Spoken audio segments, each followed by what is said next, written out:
tes workflows tournent, le cash rentre. Tout ça, c'est très bien. Mais si tu laisses cet argent moisir à la banque pendant que ton pouvoir d'achat fond chaque année, tu travailles pour rien. Et cette vidéo, c'est l'étape d'après.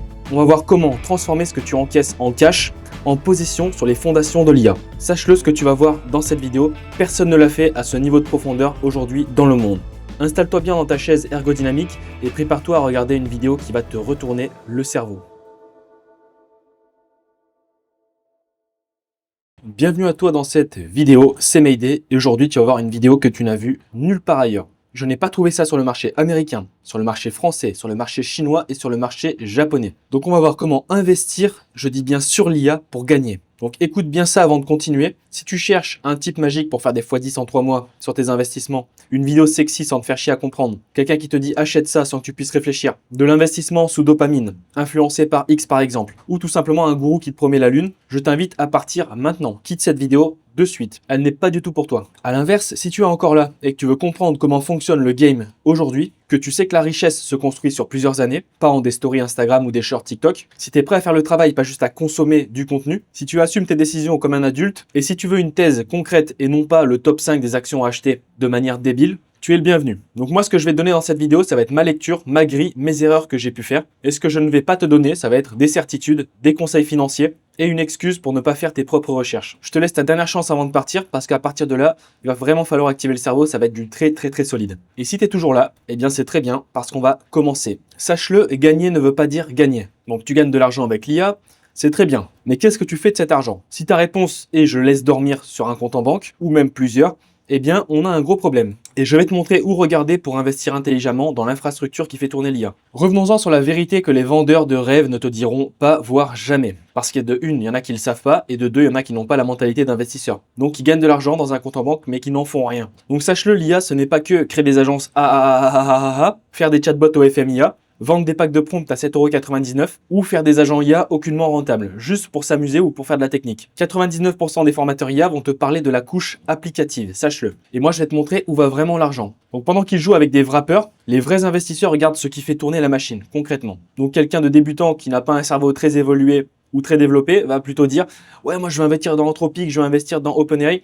Eh bien, il se trompe très fortement. Donc avant de rentrer dans le dur, je te fais quand même un avertissement. Cette vidéo n'est pas du tout du conseil financier. Je ne suis aucunement conseiller financier. Je te recommande pas d'investir dans quoi que ce soit. C'est juste une présentation à titre éducatif. Fais tes propres recherches. Avec les IA aussi, tu peux le faire. Sache-le, investir comporte des risques de capital, sauf si tu as une grosse paire à les mettre sur la table dans les 10 prochaines années. Voilà, il fallait bien que je polarise sur la fin de ce slide qui faisait trop mec peureux, quoi. Bon, maintenant ce que je vais te montrer, ça va être très simple. On va avoir une carte complète de l'écosystème infrastructure IA que 99% des gens ne comprennent pas. Donc on va voir les serveurs, les puces, l'énergie, les data centers et j'en passe. Donc pas de crypto à la con, pas de fausses sociétés, uniquement de l'infrastructure réelle.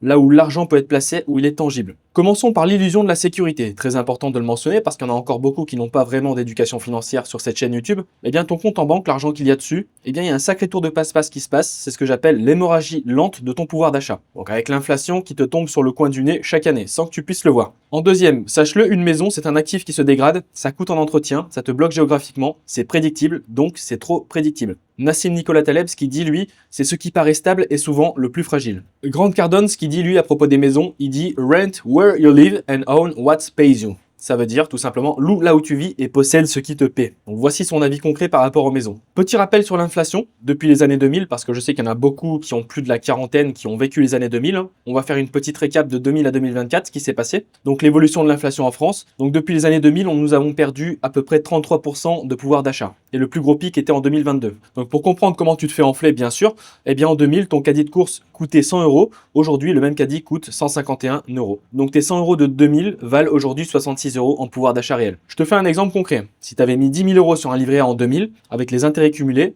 tu aurais maintenant 14 000 €. Tu te dis, cool, j'ai gagné 4 000 €. Et en fait, la réalité, c'est que ces 14 000 € achètent moins de choses que tes 10 000 € en 2000. C'est ce qu'on appelle le tour de passe-passe inflationniste. Et en vrai, tu peux acheter l'équivalent de environ 9 300 € de 2000. Donc au final, tu as perdu de l'argent. Et tu as perdu du pouvoir d'achat. Donc en l'occurrence, tu as perdu 700 € de pouvoir d'achat. Donc la leçon, c'est si ton argent ne rapporte pas plus que l'inflation, environ 2 à 3% par an minimum, tu t'appauvris chaque année sans t'en rendre compte. Bien sûr, il y a bien pire que la France niveau inflation, sachez-le. Donc ça, c'est tout simplement un graphique de la comparaison de 2000 à 2025, les pays qui sont assez solides, France, USA, Allemagne, UK, Canada, Japon, Chine, Corée du Sud, Taïwan. Donc ceux qui ont pris le plus cher, plus de 93% USA, UK plus de 92,3% avec le Brexit en l'occurrence, Corée du Sud presque 90%, Canada 77%. Bref, tout ça pour dire qu'en France, on est à 54. On est pratiquement à la moitié des USA et des UK. Donc, nous ne sommes pas les pires. Et si on regarde le graphique de l'inflation cumulée, eh bien, tu vois, c'est une courbe qui est assez alarmante. Ça fait peur. On l'a déjà vu, ce que Nassim Nicolas Taleb, un de mes mentors, a dit, ce qui paraît stable est souvent le plus fragile. Pour faire un rappel de qui est cette personne-là, pour pouvoir lui mettre une autorité, eh bien, c'est un écrivain, statisticien, un essayiste spécialisé en épistémologie des probabilités, et c'est un praticien en mathématiques financières libano-américain. Donc, en ce moment même, il est professeur d'ingénierie du risque à l'Institut Polytechnique de l'Université de New York. Donc c'est pas n'importe qui ce mec-là. Parlons d'antifragilité, on commence à rentrer dans les mots-clés. Donc l'antifragilité, eh bien c'est ce qui va se renforcer avec le chaos. Donc à l'opposé de l'antifragilité, il y a ce qui devient plus fort quand ça chauffe. Plus de startups IA, plus de demandes sur l'infrastructure, plus de tensions sur les ressources, plus de fournisseurs deviennent critiques, et plus de valeur, eh bien l'infrastructure se renforce. Donc chaque IA que tu connais, ChatGPT, Claude, Gemini, Perplexity, etc., a besoin de puces, serveurs, énergie et réseau. Ce sont les fondamentaux. Sans ça, il n'y aurait aucune IA qui tournerait. C'est tout simplement la pioche et la pelle de la ruée vers l'or. Maintenant, on va essayer de comprendre rapidement, parce que je sais qu'il y en a beaucoup qui ont du mal avec ce terme, il faut absolument le comprendre. Qu'est-ce que antifragile de Nassim Nicolas Taleb?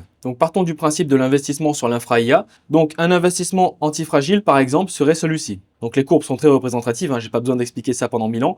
Donc il faut comprendre trois choses. Antifragile, robuste et fragile. Donc abscisse et ordonnée, on a performance et niveau de stress, perturbation. Donc ça devrait être très clair pour toi. Donc fragile, c'est un système qui va se casser sous la pression. C'est un système, un investissement, ça peut être vu partout en fait. Ce terme-là est vraiment multimodal. Donc par exemple, une dépendance à un seul provider, si tu utilises que OpenAI et que demain il y a un crash serveur, eh bien c'est fragile. C'est une stack monolithique qui est non modulaire, qui a aucun fallback, donc aucune correction automatique.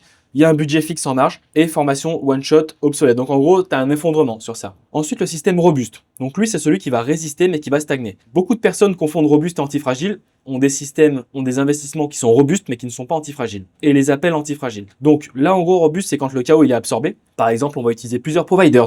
On va utiliser OpenAI, on va utiliser Anthropic, on va peut-être utiliser DeepSeek, on va peut-être utiliser Qwen, parce que peut-être qu'aux États-Unis, il va se passer quelque chose qui va mettre down, je sais pas moi, j'en sais rien, parce que peut-être qu'aux États-Unis, il y a des gros data centers qui vont péter, ou je ne sais pas, il y a un chaos, une récession, ou vraiment quelque chose d'assez solide. Eh bien, moi, je me suis placé en Chine, donc du coup, ça va corriger automatiquement, donc ça va être antifragile. Bref, donc robuste, c'est architecture documentée, tu as des backups, voilà, tu as un budget avec des réserves de 20%, tu as une équipe qui est déjà formée aux bases, donc si tu as déjà des salariés par exemple, voilà, c'est robuste. Et par contre, antifragile, ça va se renforcer avec le chaos. Donc c'est le chaos qui nourrit. Donc par exemple, on a une architecture hyper modulaire qui permet de swapper, donc de faire des modifications et des réajustements automatiques. On peut avoir du multi-LLM, donc avec éventuellement aussi des modèles open source locaux. Chaque incident qui va se passer, eh bien, ça va améliorer le système. Il y a un budget qui est déterminé pour la R&D, qui est dédié pour l'expérimentation par exemple. Ça peut très bien, tu sais, c'est pas forcément pour les scientifiques, ça peut être très bien toi qui mets 100 € de budget tous les mois pour mettre sur OpenRouter, tester des modèles, tester la résilience, faire du stress testing sur des modèles par exemple. Donc là en fait, c'est tout simplement la stratégie pour atteindre la croissance. Sache-le, tu peux changer ta vie pour 16,90 €. Je t'invite absolument à acheter ce livre. Je ne vais pas te donner un lien Amazon, je ne suis pas là pour ça, je ne suis pas là pour gagner des petits sous. Tu vas sur Amazon, tu achètes ce livre-là, tu le lis et je peux t'assurer que si tu veux investir dans l'IA, mieux comprendre la finance, les concepts antifragiles, robustes, etc., lis ce livre. Parlons un petit peu de la ruée vers l'or. Donc bien sûr, je sais qu'il y en a beaucoup qui ne savent pas trop ce que c'est, parce qu'il y en a beaucoup de jeunes sur cette chaîne aussi. Je t'invite vraiment à demander ça à ChatGPT. Je ne vais pas tergiverser pendant 1000 ans, mais en bref, je vais te faire un résumé très bref. Mais il y a une page Wikipédia dédiée. En gros, imaginons que l'or, c'est le nouveau Bitcoin, ok? Tout le monde va se ruer sur aller prendre une pioche, aller casser de l'or. Tu vois cette image? Voilà. Tout le monde se dit, ouais, l'or, c'est nouveau, ça a pris de la valeur. Vas-y, on va le casser. En plus, en l'occurrence, si tu regardes par exemple sur TradingView, en ce jeudi 29 janvier, tu vois l'explosion de l'or. Bon, on est un petit peu dans le thème en ce moment, tu vois. Donc là, imaginons, on est en 1800. Je prends un thé dans une terrasse avec un ami à moi et il me dit, oh, t'as vu, ils ont trouvé une nouvelle pierre précieuse qui s'appelle l'or. C'est génial, on peut la revendre, etc. Ok. Eh bien, qu'est-ce que je vais faire? Je vais dire, vas-y, je prends ma pioche, on va creuser de l'or, on va en mettre un maximum dans nos poches. Et tu sais, qui c'est qui va gagner le plus d'argent dans cette histoire? C'est pas ceux qui ont les pioches et qui vont aller casser de l'or et qui vont aller les stacker et qui vont aller les revendre. C'est ceux qui vont vendre les pioches et ceux qui vont vendre les jeans et ceux qui vont vendre les pelles aussi. Parce que pour aller taper de l'or, il faut du jean solide, il faut des pioches solides, il faut des pelles aussi. Donc c'est tout simplement la vulgarisation la plus hardcore de la ruée vers l'or. Bref, maintenant je vais t'expliquer rapidement l'infrastructure IA en une seule image. On peut pas faire mieux. Donc en premier, tu as les fabricants des puces, TSMC, Samsung, Intel. Sache-le, toutes ces structures-là, on va les décortiquer après, on va regarder un petit peu leur valorisation, etc. Oui, ce n'est pas une vidéo pour les branleurs qui veulent monter une agence IA. Sache-le, même si tu as une agence IA et que tu as le mauvais mindset parce que le marché te l'a induit, sache-le, je suis vraiment là pour t'aider à changer de paradigme et enfin comprendre que l'IA, ce n'est pas que ça. Il y a beaucoup plus de dimensions et de profondeur et de possibilités que de créer une agence IA sans âme et gagner de l'argent sans savoir comment faire. En deuxième, du coup, on a ceux qui vont concevoir les GPU, Nvidia, AMD, Intel, donc tout le monde connaît ces trois-là, hein, surtout ceux qui sont des anciens gamers. Ensuite, il y a ceux qui vont produire la mémoire HBM, donc SK Hynix, Samsung, Micron. Donc en général, ceux qui font de la mémoire HBM, on le verra par la suite, c'est surtout en Corée. En Corée du Sud, ils sont vraiment très spécialisés là-dedans. Ensuite, tu as les fournisseurs d'énergie, qui vont fournir l'énergie. S'il n'y a pas d'énergie, il n'y a rien. Donc, utilities, nucléaire, renouvelable, etc. Il y a ceux qui vont produire le refroidissement des serveurs. Tiens, ceux qui sont anciens gamers, vous savez, vous connaissez le water cooling. Sauf que là, c'est pareil, sauf que c'est 1 milliard de fois plus puissant. Donc, on a Vertiv, Schneider, Carrier. En hébergement de l'infrastructure, eh bien, on a Equinix, AWS, Google, Microsoft. Vous le savez, on a certains d'entre vous qui ont déjà payé de l'hébergement et de la puissance de calcul chez AWS, chez Google, etc. Peut-être pas chez Equinix et même chez Microsoft, oui.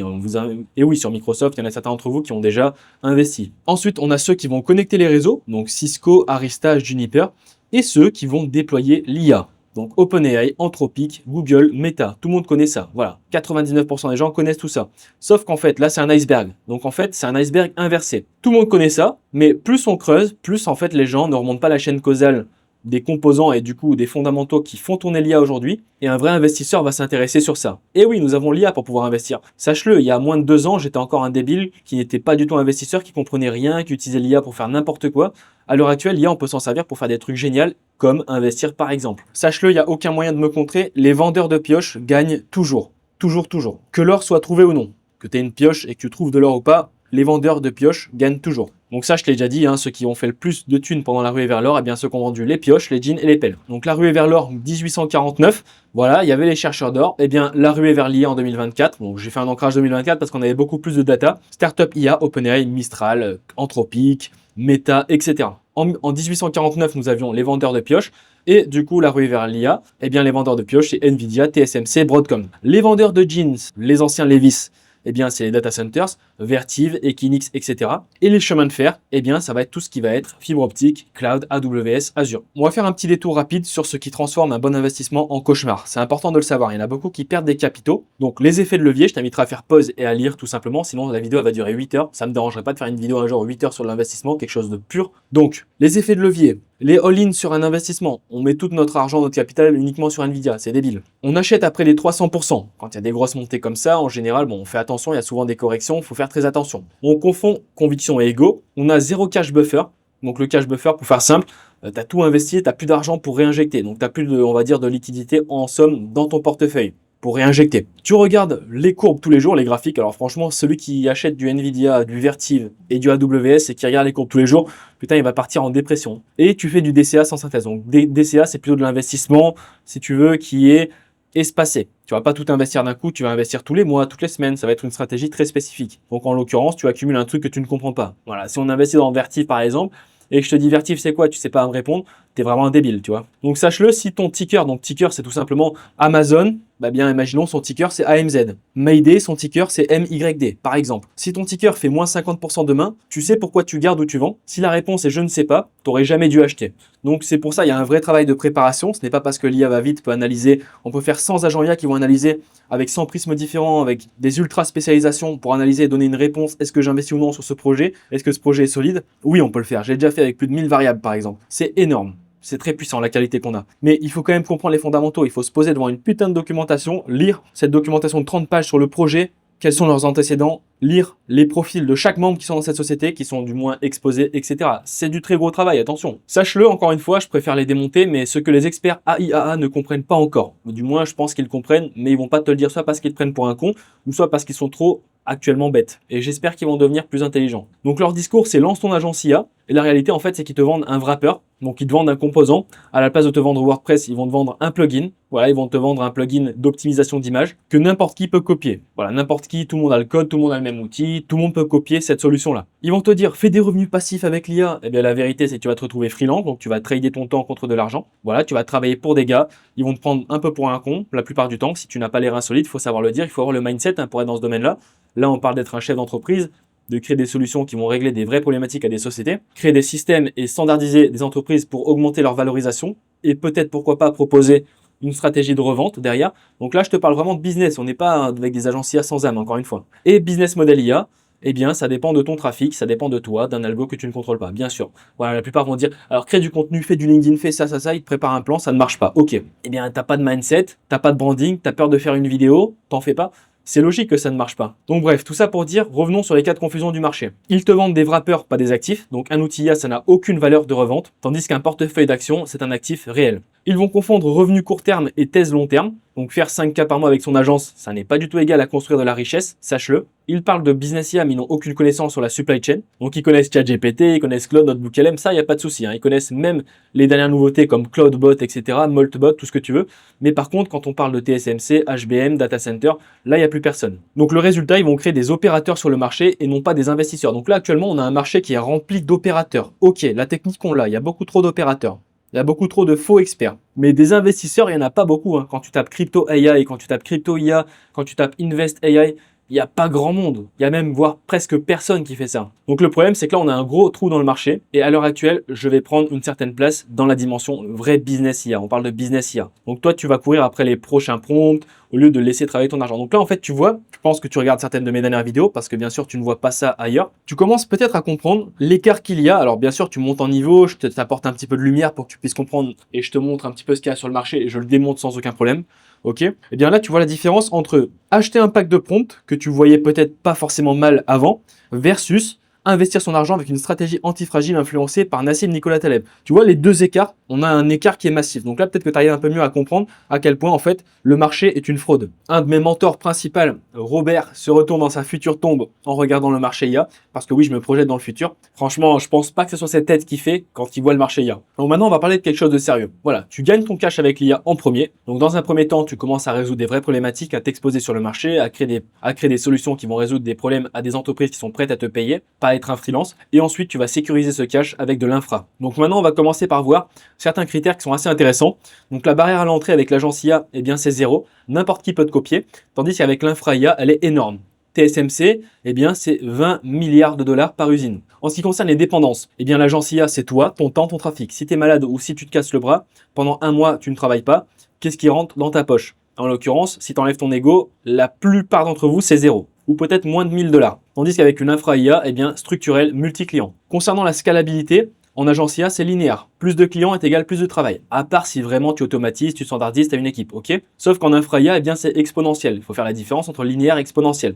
Même si tu me dis, oui, mais moi je délègue à X personnes, tu es quand même certainement dans la chaîne. Donc, plus de clients est égal plus de travail, actuellement. Et comme je te l'ai dit, l'infra IA, c'est exponentiel. Donc, plus de demandes est égal plus de marge. Valeur de revente d'une agence IA, environ 0 €, tandis qu'en infrastructure IA, c'est un actif réel. Attention, je te parle d'une agence IA à la revente. Si toi, tu as une structure, par exemple, je peux te citer des prénoms que j'accompagne, comme Xavier, comme Cédric, comme Frédéric, qui automatisent leur société, qui ont déjà une société qui font de l'argent, qui intègrent de l'IA et qui augmentent la valorisation jusqu'à x4 en standardisant, créant des systèmes. Parce que oui, quand tu crées des systèmes automatiques qui font gagner du temps, eh bien, tu augmentes la valorisation de ta boîte, il faut le savoir. Tandis qu'une agence IA, quand tu n'as pas de mindset, tu ne veux pas t'exposer, tu as créé une agence IA qui fait peut-être, allez, 10 000 € par mois, en moyenne. Quelle est ta valorisation? En général, c'est zéro. Personne ne va racheter ta boîte, même si tu as créé une boîte en agence IA, du moins presque peu. Si déjà tu t'exposes pas, comme je te dis, pas de mindset, il n'y a pas d'âme, tu fais comme tout le monde. Au bout d'un moment, il faut comprendre que la valeur, eh bien, c'est zéro. Et le risque technologique, comme je te l'avais déjà dit avec les agences IA,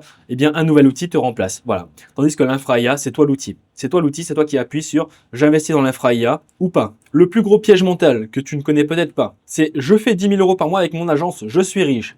Alias les clowns. Voilà. tu les connais déjà. Et encore, celui qui dit 10 000 euros par mois qu'il est riche, franchement, je pense qu'il a un sacré plafond de verre. Mais la réalité de ça, de cette phrase-là, parce qu'il y en a beaucoup qui veulent 10K par mois, mais une fois qu'ils ont 10K par mois, ils savent même pas quoi en faire. Et franchement, vous allez droit dans un mur, ceux qui veulent travailler pour l'argent, sachez-le, c'est assez minable. La réalité est la suivante. Si tu arrêtes de travailler 30 jours, combien tu gagnes en revenus? Et je parie que derrière cet écran, ce sera zéro. Quand je te dis zéro, c'est que si tu n'arrives pas à te tirer au moins 2 000 euros par mois, 100% automatiquement en cas d'un crash, en cas vraiment ce qu'on appelle un signe noir, ok. Ensuite, on a aussi ceux qui délèguent 80% de la technique et qui ne comprennent rien. Donc, ils vont déléguer 80% à des développeurs pour leur SaaS, pour leur solution, et ils comprennent que dalle. Voilà, ils comprennent rien à ce qui est fait dans le code. Ils sont totalement dépendants. Alors qu'aujourd'hui, si on se casse un petit peu les dents, par exemple sur Cloud Code, on peut éventuellement comprendre la structure du code, la hiérarchie. Ensuite, déléguer, mais déléguer uniquement ce qu'on comprend un minimum, pas ce qu'on comprend pas du tout. Ensuite, un concurrent va baisser ses prix, et bien tes clients vont partir. Ça, c'est plus adapté sur le modèle SaaS, par exemple. Sauf si tu es exposé, bien sûr. Moi, j'ai un client un jour qui m'a fait du coup un virement de 4 000 euros. Il m'a dit, écoute, il y a un mec qui m'a proposé la même solution que toi, 2 fois moins cher, je vais être cash avec toi. Donc il aurait pu me mentir aussi, mais en l'occurrence, imaginons qu'il montait pas. Il me dit, comme toi, tu es exposé, tu es régulier, tu fais des vidéos solides, et puis moi, je t'aime bien, je regarde tes vidéos et j'ai appris beaucoup de choses, je te paye les 4 000 comme ça. Et là, j'ai dit, waouh, ok, j'ai compris, tu vois. Donc l'exposition est égale prendre des 4 000 euros sur la chaîne du coup d'effets cumulés. OpenAI sur un nouvel outil, et bien ton service devient obsolète. Par exemple, tu vois, demain tu as un nouvel outil qui va faire des choses automatiques que toi tu avais créé des process, tu t'étais fait chier sur N8N, par exemple, et bien ça devient obsolète. Donc en gros, voilà, je fais 10K par mois, je suis riche versus la réalité. La bonne stratégie selon moi, et bien c'est ton cash, tu vas le mettre en infrastructure. Donc l'agence IA, c'est bien, d'accord, je te dis pas d'arrêter ton agence IA. Bien sûr, c'est un mot-clé qui est très putaclic, je préfère le mentionner. On va plutôt dire ta structure IA, voilà, qui va générer du cash, c'est dépendant de toi, ok? Eh bien, cet argent-là, ce cash flow qu'on appelle ça, tu vas l'investir dans des actifs d'infrastructure IA avec une stratégie antifragile, je choisis bien mes mots, tu vas le convertir en patrimoine, et là, ton argent va travailler pour toi 24/7. Si tu es assez intelligent, et même si tu n'es pas très intelligent, tu poses les bonnes questions, tu fais un vrai travail, eh bien oui, ça va travailler pour toi. Donc la règle, elle est simple. Chaque euro gagné avec l'IA devrait financer une position dans l'infrastructure qui l'a fait tourner. Pour moi, c'est ça la stratégie antifragile. Si tu gagnes de l'argent et que tu le dépenses bêtement dans des trucs à la con, ok, tu peux aussi dépenser dans ta boîte, investir dans ta boîte, dans tes projets, dans l'ADS, dans la publicité, investir aussi dans l'infra, c'est quand même assez capital, je pense. On va voir un petit peu la pyramide de l'infrastructure IA, parce que c'est assez intéressant. Donc tout le monde connaît, comme je te l'ai dit, c'est plutôt un iceberg inversé, hein. Tu vois, tout le monde connaît les applications IA, donc ce que vous voyez tous, ChatGPT, Midjourney, Claude, etc.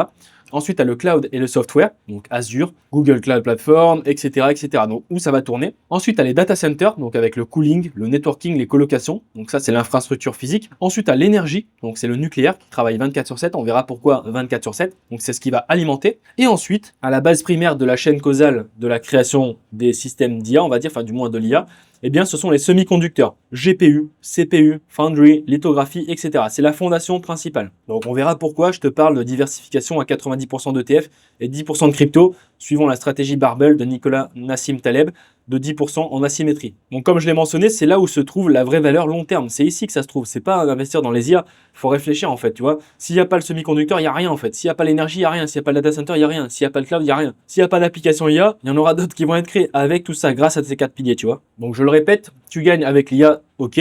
Maintenant, fais travailler cet argent. Phase numéro 1, tu automatises, tu génères du cash. Phase numéro 2, tu investis ce cash dans ce qui fait tourner l'IA. Sache-le, les deux sont complémentaires. Ton business, ce sont des revenus actifs et ton portefeuille, eh bien, ça va être des revenus passifs qui vont hedger ton business. Donc, ils vont vraiment le complémenter, faire travailler ton argent et tu seras un investisseur. Donc, si l'IA disrupte ton modèle demain, tu as toujours ton parachute. Et c'est ce qu'on appelle un patrimoine. Et c'est ce qu'on appelle plus vulgairement ne pas mettre tous ses œufs dans le même panier. Donc maintenant, plus précisément, pourquoi je te parle d'infrastructure plutôt que dans les applications? Pourquoi investir, par exemple, dans Vertiv au lieu d'investir sur OpenAI? Alors attention, investir dans est sûr, hein. Moi, je préfère investir sur parce que dans, c'est plutôt difficile. C'est plutôt, faut vraiment avoir du cash pour investir dans. Tu vas prendre des parts de capital chez Vertiv, faut vraiment que tu aies les reins solides. Donc les applications IA, eh bien, elles ne sont pas cotées. OpenAI, Anthropic, pour l'instant, elles ne sont pas cotées. La compétition est féroce. Tu vois, regarde OpenAI, on est tous à fond depuis le début. Après, il y a Claude qui est arrivé, il leur a mis une patate, c'est le cas de le dire.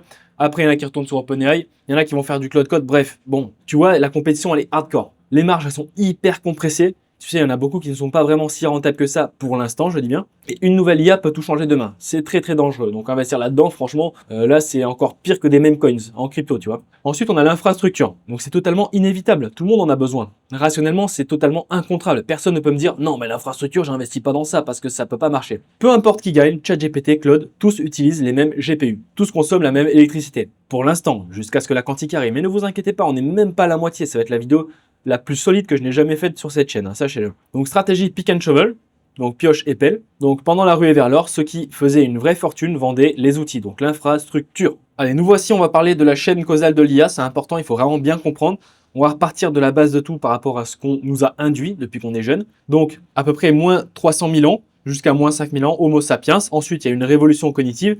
Ensuite, on a appris à écrire à peu près il y a 5000 ans. Ensuite, on a eu les fondations intellectuelles, donc la Grèce antique, mécanisme de la pensée, les automates. Donc, je t'invite vraiment à lire la date, parce que tu as les dates, je vais pas tout te dire. Ensuite, on a eu les fondations mathématiques. Sache-le, c'est un pilier fondamental. Sans mathématiques, aujourd'hui, je pense, peut-être qu'on n'existerait pas. George Boole, Gödel, Alan Turing. Tu connais peut-être Turing, c'est obligé, test de Turing. Les fondations physiques. Donc, ensuite, vers 1800-1930, électromagnétisme, physique quantique, sciences des matériaux, et oui, physique quantique, c'est pas nouveau, hein.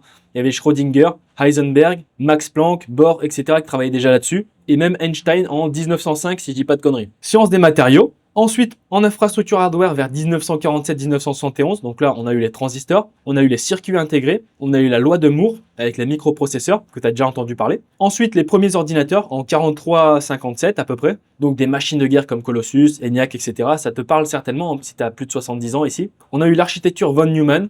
On a eu les premiers langages en 1957. Bref, ensuite, il y a eu la naissance de l'IA. Et la naissance de l'IA, non, ce n'est pas novembre 2022. 1943 à 1958. Donc, on a eu les premiers neurones artificiels en 43. Ensuite, on a eu le test de Turing en 1950. Conférence de Dartmouth. Et perceptron en 1958. Ensuite, il y a eu un cycle de maturation. Donc là, c'était plutôt dans les 1969-1987, donc 1997, voilà. Donc premier hiver de l'IA, backpropagation et Deep Blue qui bat Kasparov à une partie. C'était une partie d'échec, hein. Donc ça, c'était en 97, j'étais même pas encore né, t'imagines? Et ensuite, nous avons l'ère moderne, de 2006 à aujourd'hui, la renaissance du deep learning, donc avec les réseaux de neurones profonds, etc., les modèles transformers, 2020 GPT-3 et 2022-2025 les LLM grand public. Donc c'est ce qu'on appelle la chaîne causale de l'IA. Si on remonte depuis le début, je fais ce travail exprès pour te dire comment je peux remonter la chaîne causale pour comprendre quels sont les fondamentaux, les piliers, donc quels sont les vendeurs de pelles et pioches. C'est volontaire. Donc si je te le fais dans l'ordre, si on repart de la base, on fait biologie, philosophie, mathématiques, physique, hardware, ordinateur, naissance IA, cycle et ère moderne. Donc la base de tout est la biologie. Mais dans la trinité de la base de tout, on a biologie, philosophie, mathématiques et physique. Bon, on pourrait inclure aussi physique. Donc ces 4 éléments sont des éléments piliers. Et oui, à l'école, on apprend ça comme des singes, on apprend des choses totalement inutiles. Ça pourrait être vraiment bien mieux induit. Donc je voulais aussi parler de la chaîne de dépendance de l'IA, c'est assez important. Donc là, je l'ai vraiment décomposé. Là, on voit les LLM actuels, ChatGPT, Claude, etc. On va remonter jusqu'à la base, en fait. Donc ça a commencé comment? Ça a commencé par le cerveau humain qui a évolué. Ensuite, on a commencé à apprendre le langage, l'écriture, donc il y a eu une transmission. Ensuite, on a commencé à voir la logique formelle, Aristote, Boole, Alan Turing, etc. Ensuite, l'électricité et la physique quantique. Ensuite, transistors, circuits intégrés et microprocesseurs. Après, on enchaîne avec les ordinateurs programmables, les algorithmes d'apprentissage, l'Internet et le Big Data, donc l'Internet pour nos grands-parents. Ensuite, on passe sur les GPU massivement parallèles. Et là, nous avons les LLM actuels. Donc, c'est la chaîne causale, en fait. Tout part de notre cerveau humain. Donc, j'aime beaucoup ces mots-clés. On part de évolution, transmission. C'est vraiment les fondamentaux, tu vois. Sans l'évolution et sans la transmission, nous n'aurons jamais eu ces LLM.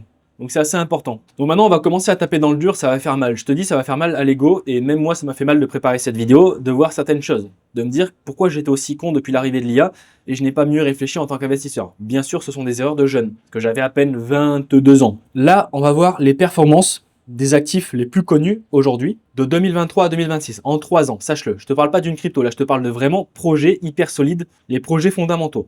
Nvidia, en 3 ans, a fait un multiplicateur de x13, la performance de plus 1200%. TSMC, semi-conducteur, a fait une explosion de 354%, donc un multiplicateur de 4,5. SMH, plus 116%. Le Nasdaq, plus de 140%. Et le S&P 500, plus 73%. Qui a investi en novembre 2022 quand il a vu ChatGPT arriver? Pas beaucoup d'entre nous.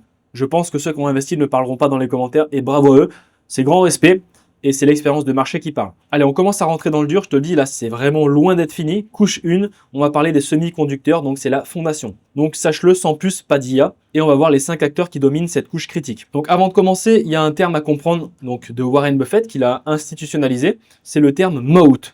Donc moat, ça veut dire quoi? C'est tout simplement un avantage concurrentiel durable. C'est le concept popularisé par Warren Buffett, qui est ici, la machine de guerre. Donc c'est parti, on va commencer par Nvidia. Nvidia, basée à Santa Clara, Californie, donc fondée en 1993 par Jensen Huang. Tu as certainement déjà vu cette tête. c'est obligé. Capitalisation 3000 milliards de dollars actuellement à peu près. Bon, ne me dites pas dans les commentaires, non, c'est 3100 milliards. Bon, donc ils sont connus pour les H100, les H200, les Blackwell, donc c'est le standard de l'industrie. Chez Microsoft, Google, Meta, Amazon, tous achètent du Nvidia. Donc au niveau des parts du marché GPU Data Center IA, ils sont à peu près à 90%. C'est eux qui détiennent 90% des parts du marché. Donc tu vois, si demain Nvidia meurt, tu sais ce qui va se passer. Leur moat, c'est leur écosystème CUDA. Donc depuis 20 ans, il a été adopté, il est performant et il est très apprécié. Donc c'est tout simplement leur moat. Passons à AMD. Donc c'est le challenger qui est crédible. Donc AMD, donc le CEO c'est Lisa Su, donc depuis 2014. Capitalisation environ 200 milliards. Donc tu vois, entre 3000 milliards et 200 milliards, il y a une différenciation quand même. Donc eux, ils ont des séries MI300 qui commencent à grignoter des parts de marché parce que les prix sont plus compétitifs et les clients veulent une alternative à Nvidia, peut-être pour antifragiliser leurs actifs, leurs solutions. Bref, donc AMD c'est le plan B de l'industrie. Et dans un marché en tension, avoir un plan B, eh bien, ça a de la valeur. Donc leur moat, ça va être une alternative crédible de combo CPU plus GPU avec acquisition Xilinx. Donc là, ce que je te dis, je comprends à peine, tu vois. C'est juste pour tout simplement te dire leur moat. Après, tu peux aller creuser par rapport à ça. Donc, on connaît tous, hein, ceux qui ont été gamers, ceux qui ont des gros PC, AMD Ryzen. On a tous déjà entendu parler de AMD Ryzen. Ensuite, nous avons Broadcom. Donc ça, c'est le discret aux marges énormes. Sache-le, ceux qui sont discrets sont très dangereux parce que le jour où ils pètent, on se dit, ah ouais, ce discret-là, tiens, j'avais pas entendu parler de ce discret, mais il existe depuis longtemps, il existe, il est documenté, etc. Bref, donc c'est à Palo Alto, encore une fois en Californie. Le CEO c'est Octane, capitalisation d'environ 800 milliards, donc tu vois c'est beaucoup plus que AMD. Eux, ce qu'ils font, eh bien, c'est des ASIC custom, donc c'est des puces sur mesure pour Google en l'occurrence, donc des puces qu'on appelle TPU, pour Meta et pour ByteDance. Ce sont des leaders en composants tout simplement réseau de data center. Et pourquoi c'est intéressant? Eh bien, c'est intéressant parce que c'est une entreprise qui est ennuyeuse. Il n'y a pas de hype, il y a juste des marges énormes et des contrats récurrents avec les plus gros. Et ça, c'est ce que j'aime. Quand c'est ennuyeux, en général, c'est rentable. Ensuite, nous allons parler de mon chouchou.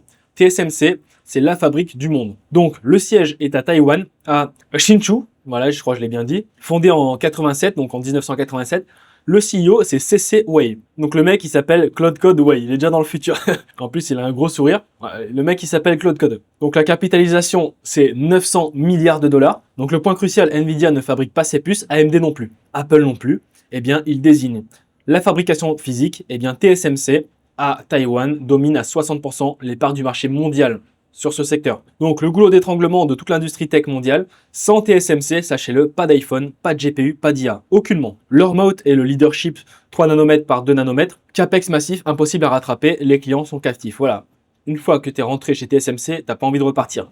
Une fois que tu as pris ton premier abonnement chez OpenAI ou chez Claude, t'as pas envie de repartir. En général, tu vas jamais te désabonner. Donc maintenant, je préfère le mentionner, on va voir des graphiques, donc bien sûr qui viennent de TradingView. Donc là, je pense que vous allez tous prendre un coup de pioche ou un coup de pelle. D'ailleurs, dites-moi en commentaire ce que vous préférez prendre, un coup de pioche ou un coup de pelle, et ça fait plaisir. Donc TSMC, mon chouchou, si tu étais, sache-le, rentré, et si tu avais investi à la sortie de ChatGPT en novembre 2022, eh bien, tu aurais pris un 447%. C'est très clair. 1er novembre 2022, donc en bien, c'était en fin novembre, bref, tu aurais fait peut-être 440%, allez. Voilà, c'est le graphique du coup de TSMC depuis la sortie de ChatGPT. C'est une exponentielle. Ah merde, j'ai raté ce coup-là, tu vois. Ah tiens, on se dit peut-être un peu ça. Hein. La team est solide, le projet est solide. Après, on peut analyser. Alors pour le coup, j'ai rarement vu des projets aussi bien documentés. Là, toutes les photos, c'est du très très gros. Tu vas sur n'importe quel membre, tu as vraiment leur expérience, tout. Après, bien sûr, attention, encore une fois, ça peut être...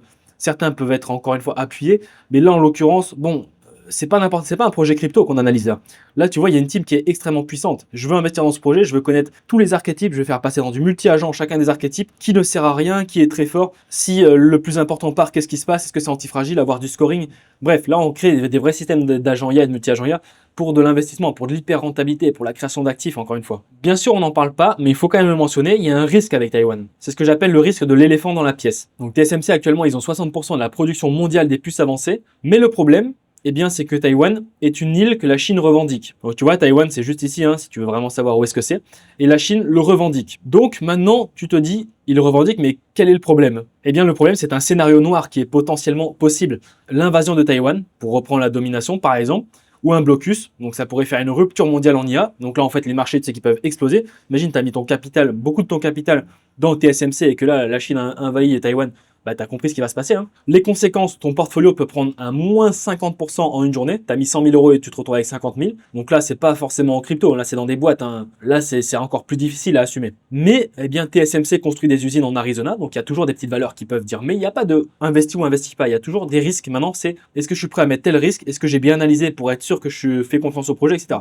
Donc bref, TSMC, eux, ils construisent des usines en Arizona, 40 milliards de dollars, et au Japon. Donc ça peut contrebalancer. Parce que du coup, Taïwan pourrait se dire, bah tiens, bah nous on va s'allier aux États-Unis. Et les États-Unis pourraient même se mettre avec Taïwan contre la Chine. Parce qu'il y a un réel intérêt. Les USA, eh bien, ils ont interdit l'export de machines ASML vers la Chine, voilà. Et une invasion détruirait les usines, donc inutilisables pour la Chine.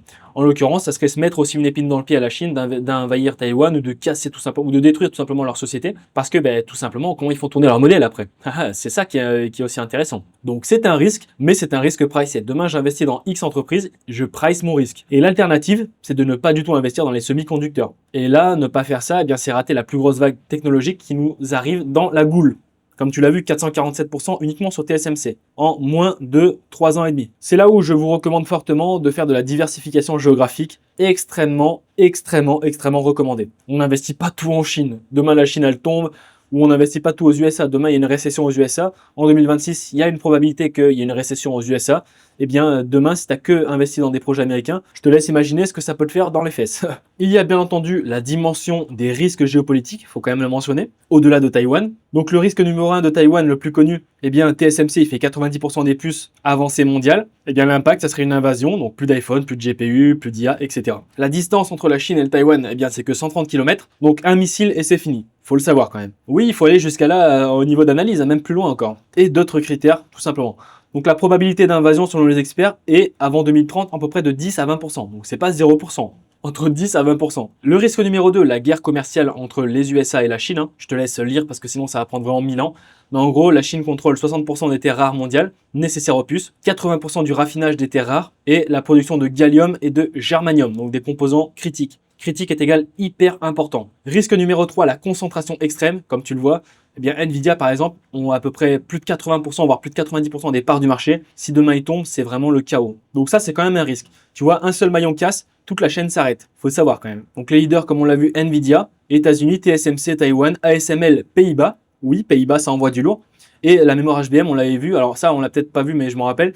SK Hynix et Samsung, bah, c'est Corée du Sud. Hein. Donc 95% des parts du marché. ASML en lithographie EUV, 100% des parts du marché, il faut quand même le savoir. Le risque numéro 4, eh bien l'énergie et l'eau. Voilà, l'énergie et l'eau, le problème data center, 2 à 3% d'électricité mondiale en 2025, ou aux USA en Europe, donc ça peut doubler d'ici 2030. TSMC, c'est 10% de l'électricité de Taïwan, donc à Taïwan, mais l'impact, ça pourrait être des sécheresses et une production ralentie. Et ensuite, le refroidissement est égal de l'eau massive, donc dans l'Arizona et dans le Nevada. Ça peut créer des tensions locales qui sont déjà présentes. Peut-être que tu ne le sais pas, mais voici un fait choc. Un seul data center IA consomme autant qu'une ville de 50 000 habitants. Un seul data center. Concernant le risque numéro 5, donc pour la régulation et les antitrusts, donc les menaces, démantèlement, enquête monopole, taxe sur l'IA, export contrôle renforcé. Donc pour le démantèlement, Google, il y a un procès qui est en cours, la probabilité elle est moyenne. L'enquête sur le monopole Nvidia, ils ont 75% de marge, donc la probabilité est en hausse. Les taxes sur l'IA, par exemple en Europe avec l'AI Act, elle est certaine. Et l'export des contrôles renforcés, eh bien l'USA vers la Chine, c'est déjà actif. Le risque numéro 6, la bulle et la valorisation. Les métriques Nvidia, Capex et les Pure Plays Quantum. Donc Nvidia, la valeur en 2025 environ 65x, c'est énorme. Donc c'est historiquement élevé. Le Capex Hyperscalers, plus de 200 milliards par an. Est-ce que c'est soutenable? Et les Pure Plays Quantum, donc là c'est plutôt dans les projets quantiques, entre 100 à 2000x. Donc la bulle est évidente. Bien sûr, je n'ai aucune certitude à dire que la bulle est évidente. La question clé, c'est et si les revenus IA des clients de Nvidia ne suivent pas? Et oui, c'est un risque. Donc comment te protéger maintenant? C'est bien beau tout ça. Donc le risque de Taïwan, eh bien, pour se protéger de ce risque-là, l'edge qu'on va avoir, c'est de diversifier Intel, Samsung, Global Foundries. Le risque de la concentration Nvidia, eh bien, c'est d'aller sur d'autres ETF comme SMH, SOX, plutôt qu'un seul. Les régulations, eh bien, on va éviter les positions à 100% Big Tech. Pour la bulle, eh bien, on n'investit pas tout son capital d'un coup, mais on fait une stratégie d'investissement progressif qu'on appelle DCA. Et l'énergie, eh bien, on va ajouter des utilities nucléaires au portfolio. Investir dans le nucléaire, par exemple. Je connais pas beaucoup de mecs qui vendent des agences IA, donc dans leur marketing, qui vont dire « Ok, super, tu vas générer ton cash, ensuite tu vas investir. Alors, tu pourrais investir dans des projets nucléaires, d'énergie. » Il y en a très peu aujourd'hui, parce que des investisseurs, il y en a de moins en moins. Le marché devient de plus en plus con avec TikTok. Il faut revenir aux fondamentaux, les amis, s'il vous plaît. Donc moi, ma règle personnelle, je suis bullish infra IA. Donc quand je dis bullish, c'est que je suis un pro infra IA. mais je garde quand même du cash pour acheter le dip si Taïwan pète ou si Nvidia perd 40%. Il y a toujours une probabilité que un élément de la matrice fondamentale principale mondiale, qui a une part de marché à plus de 60%, disons, si demain il y a une chute, eh bien il faut toujours que j'ai un petit capital à investir sur cette chute si jamais ça pète. Bien sûr, suite à des analyses, je ne vais pas investir comme un guignol. Ensuite, nous parlons de ASML. Donc là, on rentre aux Pays-Bas. C'est le monopole absolu. On l'a dit, 100% des parts du marché, sachez-le. Donc siège à Veldhoven, aux Pays-Bas, fondé en 84, donc 1984. Le CEO, c'est Christophe Fouquier. Il a été récemment changé. Je crois que ça fait moins de 3 ans qu'il a été changé. Je dois dire une connerie. La capitalisation, c'est environ 260 milliards de dollars. Donc eux, ils fabriquent des machines de lithographie EUV, donc extrême ultraviolet. Le coût, c'est 350 millions de dollars par pièce. Et ça fait la taille d'un bus. Donc sans ces machines, impossible de graver des puces en dessous de 7 nanomètres. Et ASML est le seul fournisseur au monde. Sache-le, si demain il pète, comment la chaîne peut continuer? Donc TSMC, Samsung, Intel font tous la queue derrière ASML. Donc c'est le monopole des monopoles. Est-ce que tu te serais dit, aux Pays-Bas, il y a une structure qui a le monopole mondial sur un produit fondamental que si elle n'existerait pas, cette structure, ou si demain elle pétait, eh bien l'IA ne tournerait pas, ne tournerait plus. Et il n'y a pas grand monde qui se pose cette question-là. Allez, c'est parti, on va manger du graphique. Plus de 241% sur ASML depuis la sortie de ChatGPT. J'ai fait un ancrage depuis la sortie de ChatGPT. On a, du coup, là on est en monthly, tu vois, on est sur tous les mois. On voit qu'on a une belle explosion sur le dernier mois. Tu as vu cette bougie? Là, c'est plus de 241%. Est-ce que ton livret A te fait un 250% presque en même pas l'espace de 3 ans, voire peut-être même moins, parce que là, si tu avais revendu là, tu aurais fait un plus, déjà, tu aurais fait un plus 100% ici, donc tu aurais fait un x2 sur ton investissement. Tu as 10 000 euros sur ton compte livret A, et là, tu te dis, putain, je joue mon compte, ça fait même pas un an, et je me retrouve avec, waouh, 20 000 euros x2, énorme. Et c'est public tout ça, hein. Tu as les IA pour analyser tout ça. Maintenant, vraiment une haine, et redirige-la intelligemment vers de vrais actifs. Bon, je le répète, est-ce que tu comprends maintenant la vraie différence entre utiliser l'IA pour créer des agences IA versus utiliser l'IA pour créer des systèmes qui vont résoudre des problèmes douloureux à des boîtes qui ont les moyens de te payer, et ensuite utiliser ton propre cash flow pour investir avec une vision d'aigle sur des projets solides et prometteurs. Et avant-gardistes aussi, on peut le dire. Donc là, j'ai dommage que j'ai pas ce masque-là. J'aurais pu prendre mon masque et je crois que je vais acheter un masque de clown, comme ça je vais les mettre des fois. Ça peut être pas mal. Donc là, attention, écoutez bien ce que je vais vous dire. Cette vidéo ne sera pas supprimée. Moi, je prends mes bols, je les mets sur la table. Il n'y a aucun souci, je peux me tromper, je ne supprime rien, on est là. Donc la prochaine vague, selon moi, qui risque de péter sont les robots humanoïdes. Donc l'IA sort de plus en plus des écrans. Elle entre dans le monde physique, elle entre dans nos ordinateurs, elle entre dans des machines qui commencent à faire des actions, qui font déjà des actions. Pour moi, c'est la méga trends de 2026 à 2030. Vous avez vu ce qui s'est passé sur TSMC, sur ASML, sur Nvidia, et c'est pas fini, je vous ai pas encore montré tous les graphiques, on n'est même pas à la moitié de la vidéo encore. Donc sachez-le, les robots humanoïdes, ça risque de péter, comme on dit. Donc en l'occurrence, je prête mon serment en ce 28 janvier 2026 que cette vague va noyer du monde. Et là, tu me dis, ouais, mais investir dans les robots humanoïdes, je sais pas quand même. Tu vois, ça, c'est la voix de ce gars-là, tu vois. Il sait pas, il est à moitié certain, à moitié incertain, à moitié peureux, on sait pas ce qu'il fait, tu vois. Donc, ce n'est pas moi qui le dis. Il y a beaucoup de vidéos, hein. Franchement, les États-Unis sont vraiment les précurseurs si tu veux investir sur des projets, être avant-gardiste. Ce n'est pas en France qu'il faut aller. Il y a 8 mois, il y en a déjà qui parlaient d'investissement. Il y a 8 mois, je répète, il y a 8 mois, il y en a déjà qui parlaient d'investissement sur des chaînes publiques américaines sur les projets robots humanoïdes, avec des potentiels x100, etc. Mais des x100, qu'est-ce que c'est un x100? Si tu rentres avant-gardiste sur un projet, tu es prêt à tenir ton capital pendant 10 ans, sans déconner. Faut quand même le mentionner pour ceux qui sont un petit peu en philosophie, et effectivement, Schopenhauer le dit tout le temps, je vais le lire exactement ce qu'il a écrit sur cette image, on va pas s'emmerder. Toute vérité franchit 3 étapes. D'abord, elle est ridiculisée, ensuite, elle subit une forte opposition, puis elle est considérée comme ayant toujours été une évidence. Faut le mentionner. Ouais, investir dans les robots humanoïdes, je trouve ça que c'est complètement con, c'est ridicule, nanana. Ok, pas de souci. Première étape. Deuxième étape, ça subit une forte opposition. Ah ouais, quand même, ça a bien marché, même moi j'en ai acheté un, il marche bien, mais bon, des fois il déconne. Bon, c'est bon, là j'ai désactivé parce qu'il m'a fait un peu des conneries hier. Forte opposition. Et ensuite, considéré comme ayant toujours été une évidence. Bon bah oui, maintenant j'ai compris qu'il fallait que je l'améliore, que j'améliore les instructions système. Là, il y avait un câble qui était mal branché. Bon, voilà, maintenant c'est trop bien, c'est trop lourd, je sais comment l'activer. Et voilà, ce sont les 3 étapes, sache-le. Robot humanoïde, marché avant-gardiste. La deuxième vague bis, la prochaine vague, que je prédis, attention, qui est hyper volatile, et en plus c'est le cas de le dire, et en plus c'est encore doublement plus puissant, avec la stabilité des qubits. Je le répète, et c'est moi qui ai écrit cette phrase.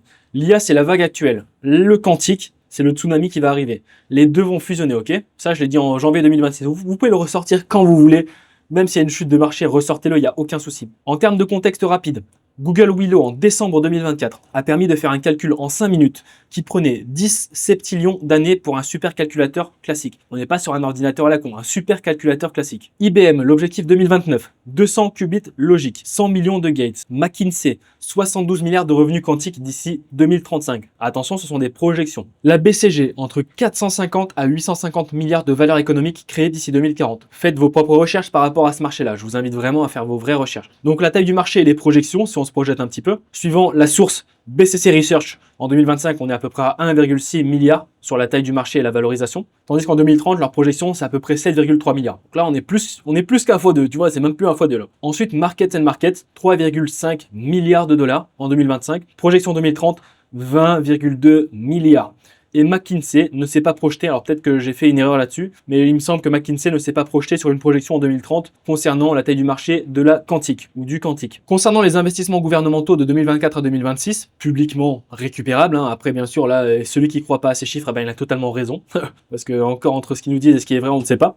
Mais aux USA, 2,5 milliards de 2026 à 2030 en projection. Chine, 1 trillion de fonds national. Europe, 1 milliard, donc Quantum Flagship. Au Japon, 7,4 milliards. Attention, le Japon est un pays de robotique et d'IA qui est tellement sous-estimé. Tout le monde parle de la Chine, mais attention, le Japon aussi est dans la course. Et l'Espagne, 808 millions, 2025 à 2030. C'est assez étonnant comme stat. Mais voilà, en bref, le total des investissements, je dis bien privés 2024, est d'environ 2 milliards. Donc plus de 50% versus 2023. Faut quand même le mentionner. Je vous ai préparé une petite matrice d'investissement Quantum. Donc Quantum est égal quantique, c'est juste parce que c'est plus facile de l'écrire. Donc les géants de la tech, eh bien nous avons Google, Microsoft, IBM, Nvidia, Amazon et Honeywell. Je vous laisserai faire une pause pour voir les market cap, les notes, l'exposition en quantique, parce qu'ils ont tous une exposition à un pourcentage spécifique. Et bien sûr, les entreprises sont là. Il faut quand même le savoir, Warren Buffett, il a acheté 17,8 millions d'actions Alphabet fin 2025. Je dis bien fin 2025. Alphabet, c'est Google. Tiens, est-ce que Google ne serait pas en train de préparer la prochaine vague de la quantique, déjà qu'ils sont en train de tout péter avec Nano Banana, etc. Bon là d'accord, c'est du petit jeu. Mais là attention, quand ça va rentrer en quantique, Google sont très avancés. Ce qui se passe dans les labos de chez Google, on ne sait pas vraiment. Ensuite, les pure players, le risque est de plus en plus élevé là. Là on parle vraiment des entreprises où, attention, celui qui investit aujourd'hui dans ces sociétés, c'est prendre un risque élevé. Donc, IonQ, Rigetti, D-Wave et Quantum Computing Incorporation. Les market caps sont très légères, donc les technologies sont les ions piégés, les supraconducteurs, l'annealing et pour le QBT, on est sur du divers. Les market caps sont pas énormes. Par contre, ce qui est assez intéressant, c'est qu'au niveau du ratio, ils sont pas très rentables, ils sont pas du tout rentables. Donc c'est vraiment très dangereux, mais c'est pas forcément à annihiler. Donc le record chez IonQ, c'est 99,99% de fidélité, mais ils brûlent de l'argent, donc ils sont pas rentables, ils sont non rentables. Rigetti, eh bien, ils ont un contrat avec Air Force, mais il est volatile. Et seul D-Wave, eh bien, il est seul avec des clients réels, comme par exemple Hyundai, JSC. Et QBT, eux, c'est du spéculatif extrême. Il faut quand même le mentionner. En tier 3, donc là, on rentre dans la niche défensive. Donc là, on parle de la quantique, c'est bien. Mais la quantique, il y a des risques énormes en quantique. Si c'est déployé demain, par exemple, c'est tout simplement hypothétique. Mais il y a aussi ceux qui vont protéger, donc ceux qui vont gérer la sécurité quantique. C'est la niche défensive. Et oui, il faut y penser à ça, parce qu'on investit dans la quantique. On pourrait aussi investir dans ceux qui vont sécuriser la quantique. Donc là, on a SEALSQ, on a BTQ et on a LAES. Donc avec des market cap qui sont extrêmement light, très faibles. Et LAES, donc de la société SEALSQ, est vraiment early, c'est vraiment en avance. Donc tu vois, par exemple, elle fait semi-conducteur quantum safe, donc elle va créer des semi-conducteurs qui vont être sécurisés pour les attaques éventuellement quantiques. Ensuite, elle va faire Bitcoin quantum resistant, donc elle va sécuriser les attaques potentielles sur le Bitcoin et peut-être d'autres crypto-monnaies, bien sûr, ou du moins au moins sur ce protocole-là. Et elle fait de la sécurité hardware. Parlons un petit peu des ETF quantiques, il n'y en a pas énormément.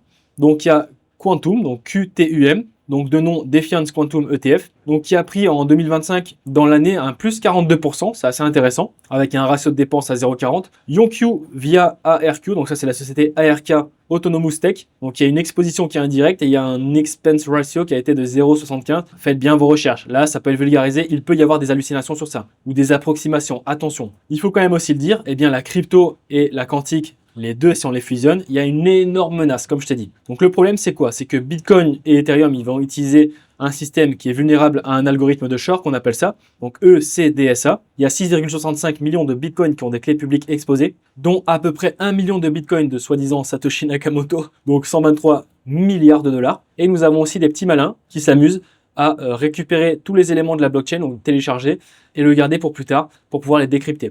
Donc, ce qui veut dire que nous avons des potentiels adversaires ou des potentielles menaces humaines qui téléchargent la blockchain maintenant et qui se disent, eh ben, dès qu'il y aura la quantique, je vais m'amuser à déchiffrer les clés et récupérer et tout simplement vous siphonner la gueule.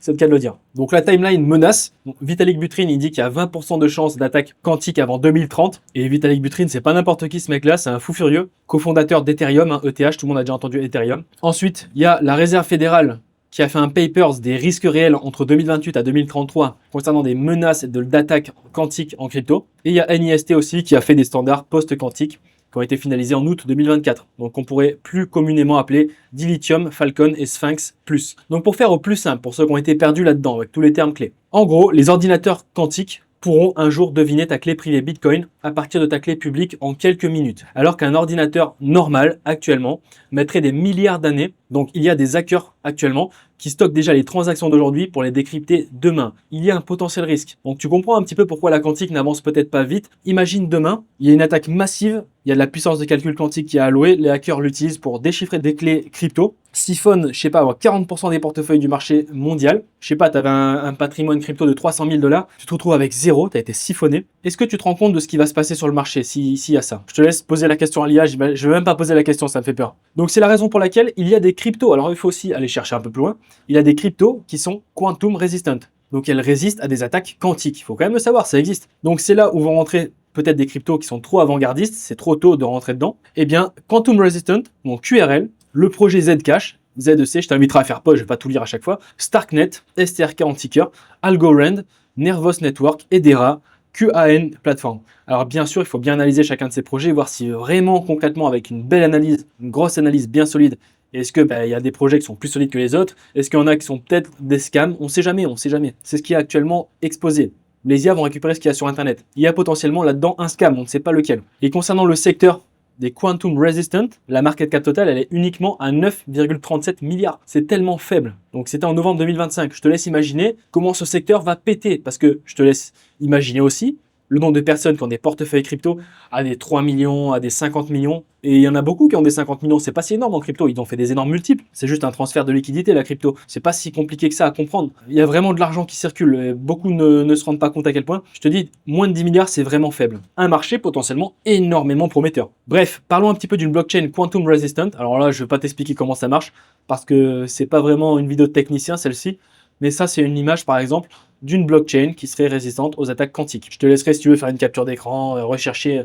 Moi, pour l'instant, ça ne m'intéresse pas forcément parce que je ne rentre pas sur ce projet pour l'instant, du moins sur ce secteur-là. On va voir un petit framework donc, que j'appelle Dior Quantum. Alors, Dior, c'est tout simplement un terme qui est extrêmement connu, c'est Do Your Own Research. Donc, fais tes propres recherches. Voilà. Posez-vous 6 questions avant d'investir dans le quantique. Parce que pour moi, c'est un marché qui est extrêmement prometteur. Sachez-le, il n'y a personne qui va vous faire une vidéo comme ça. C'est la seule vidéo aujourd'hui dans le monde aussi complète, précise, qui va vous apporter toutes les factualités pour pouvoir enfin changer de paradigme et de rentrer dans une perspective d'investissement tout en maîtrisant les compétences techniques, IA automatisation, et en transcendant son âme de technicien non rentable. Donc quand le quantum est utile? Eh bien, soi-disant, c'est 2028-2030 minimum. Est-ce que tu es prêt à attendre? Peut-être que c'est plus tôt, peut-être que c'est plus tard. Ils ont du cash? Non, ces boîtes, en fait, ils brûlent des millions de dollars. Combien d'années ils vont tenir avant la faillite? Est-ce qu'ils vont faire faillite? Le prix est-il délirant? Donc j'ai analysé quelques projets, par exemple, récemment. Eh bien, il y a des prix qui sont assez délirants sur des projets. Ils sont vraiment surévalués. Qui les utilise?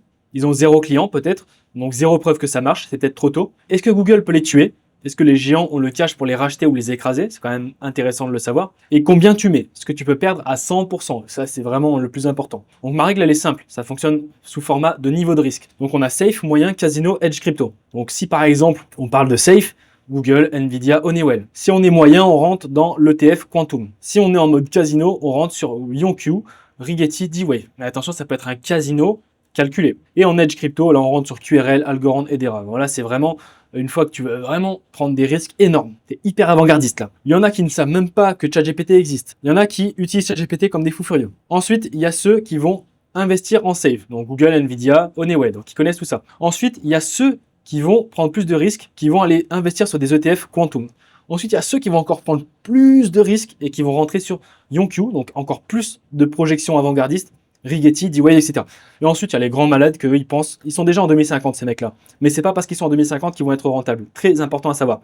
Eux, ils vont déjà penser sur quel projet je vais investir où ça va être résistant aux attaques quantiques. QRL, Algorand, etc. Donc là, c'est vraiment, tu vois, le mec qui est dans le futur, quoi. Donc il va y avoir une sacrée convergence IA plus quantique. Comme je te l'ai dit, les deux vont fusionner quand, je ne sais pas, mais les deux fusionneront. Tu verras, cette vidéo, elle sera ressortie. Ça va être une des premières vidéos que quelqu'un qui a de l'expertise en IA, en pratique, en réflexion, se pose de vraies questions, te dira aujourd'hui qu'il y aura une fusion entre les deux. Donc pourquoi c'est lié à l'infra-IA? Eh bien, il y a une accélération des LLM. La quantique pourra totalement réduire le temps d'entraînement des modèles IA. Au niveau drug discovery, eh bien, la simulation moléculaire, donc pour les big pharma ou pharma tout simplement, plus IA, ça va être énorme pour pouvoir guérir des nouvelles maladies. Guérir des maladies, ça fait 50 ans qu'elles existent et qu'on n'a pas toujours trouvé de remède, par exemple. L'optimisation, donc la supply chain, finance, routing, donc Google, Amazon, etc., les grosses entités mondiales. Concernant la cryptographie IA aussi, donc la cryptographie n'est pas la crypto-monnaie, hein.